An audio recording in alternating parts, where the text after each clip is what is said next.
গ্ৰহণ সম্পূৰ্ণ হ'ল আৰু অহাকালি কাউণ্টিং হ'ব সকলো দলেই মানে অংকত বহিছে অংকত বিজি তেওঁলোকে কেনেকৈ কি ভোট পাব আপোনাৰ দলত তেনেকৈ খুব সময় তেনেকৈ ব্যৱস্থা কৰিছে বা তেনেকৈ কৰিছে আপুনি কিমান আশাবাদী ৰিজাল্টটো কেনেকৈ আপোনাৰ দলৰ সকলোকে কেনেকৈ দিব আমাৰ কথাটো কাৰ্বি আংলং ডিমা হাছাও ৱেষ্ট কাৰ্বি আংলঙৰ কথাটো অকণমান বেলেগ আমাৰ প্ৰব্লেমটো ইয়াত আমাৰ মাটিটোকে নাথাকিব এতিয়া যিটো চলি আছে আৰু আমাৰ জাতিটোকেই নাথাকিব সেইকাৰণে এইটো কথা ভাবি মানুহবিলাকে স্পেচিয়েলি ট্ৰাইবসকলে 90%টো আমাক APHLCক ভোট দিলে সেইটো জানা কথা 90%কৈ বেছিয়ে হ'ব পাৰে আমি 90 বুলি কৈছোঁ সেইকাৰণে আমি ইয়াত হেৰাবলৈ কথা নুঠে আমি জিকিমেই আমাৰ পপুলেশ্যন খুব কম হৈছে কাৰণ ইনফ্লাক্স বেছি হৈ গ'ল সেইকাৰণে আমাৰ মাৰ্জিনটো ইমান বেছি হ'ব পাৰে তথাপি আমি 30,000 বা 25,000 ওপৰত লৈহে আমি জিকিম বুলি আমি আশা কৰিছোঁ এবাৰ আপোনাৰ চেলেঞ্জিং বা প্ৰতিদ্বন্দ্বিতা কাৰ লগত হ'ব কোনটো দলৰ লগত আপুনি ভাবে প্ৰতিদ্বন্দ্বিতা আমাৰ ট্ৰাইবসকলৰ কথা ভাবিলে ট্ৰাইবছ খিলঞ্জীয়া অসমীয়া আৰু আদিবাসীসকলৰ কথা ভাবিলে আমাৰ প্ৰতিদ্বন্দ্বিতাই নাথাকে ইয়াত অকল APHLCহে কৰিব কাউণ্ট আপুনি কিমান ভোটত জয় হ'ব বুলি কোৱা আমি জনামতে 3 লাখকৈ কম হ'ব নালাগে বুলি ভাবিছোঁ স্যার আপনার মেইন মানে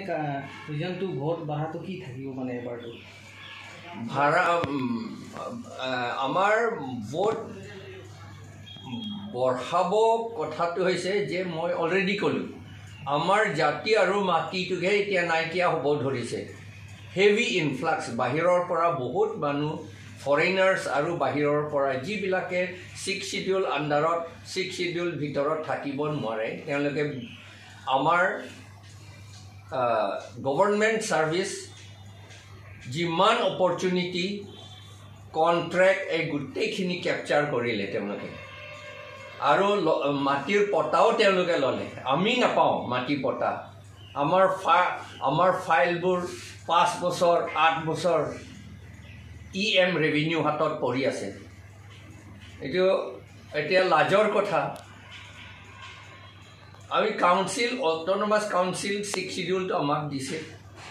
সো দ্যাট আমাৰ মাটিৰ পটাটো যাতে সহজকে পায় কিন্তু আমাৰ ট্ৰাইবেল সকলে এতিয়া নাপায় কাৰণ যিবিলাকে টকা দিব পাৰে তেওঁলোককহে পটা দিয়া হয় আৰু নন ট্ৰাইবেল সকলে যিবিলাকে বাহিৰৰ পৰা আহে নন খিলঞ্জীয়া অসমীয়া সকলে যিবিলাক খিলঞ্জীয়া অসমীয়াও নহয় তেওঁলোকেহে বেছি ইয়াত মাটি পায় সেইকাৰণে তেওঁলোকে লৈছে আমাৰ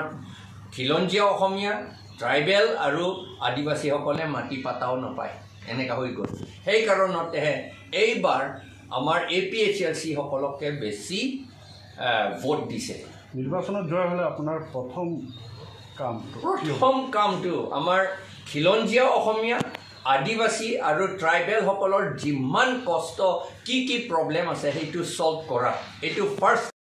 পঞ্চায়তে ইয়াত পঞ্চায়তটো ঠিক আছে বাৰু পঞ্চায়ত বুলি ক'লে আমাৰ ট্ৰাইবেল সকলৰ পঞ্চায়তটো ঠিক আছে কিন্তু এইটো নন ট্ৰাইবেল পঞ্চায়ত ইয়াত আনিবলৈ বিচাৰিছে আৰু আনিছে সেইটো উঠাই দিব লাগে আকৌ ঘূৰাই লৈ যাব লাগে সেইটোৱে কথা আৰু এটা জয় হ'লে আপুনি কোনোবা নেশ্যনেল পাৰ্টিৰ লগত এলায়েন্স আমি অলৰেডি আগৰ পৰাটো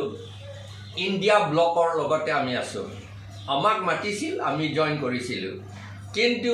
বিজেপি সকলে এজন কংগ্ৰেছ মানুহক কংগ্ৰেছ নহয় তেওঁ বিজেপিয়ে হয় বিজেপিৰ পৰা ৰিজাইন কৰাই পেলাই কংগ্ৰেছ হৈ পেলাই উঠিবলৈ দিছে এইটো আমাৰ ট্ৰাইবেল সকলৰ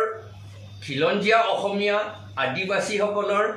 ভোটটো ভাগ কৰিবলৈ কাৰণে এনেকৈ কৰিলে এতিয়া আমাৰ আচলতে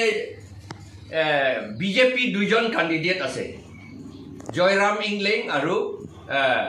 অমৰ সিং টিছু এই দুজনো বিজেপি হয় সেইকাৰণে আমি মানুহবিলাকে এইটো গম পাইছে সেইকাৰণে আমি যিটো কৰিমটো APHLC যিটো ইচ্ছা সেইটো আমি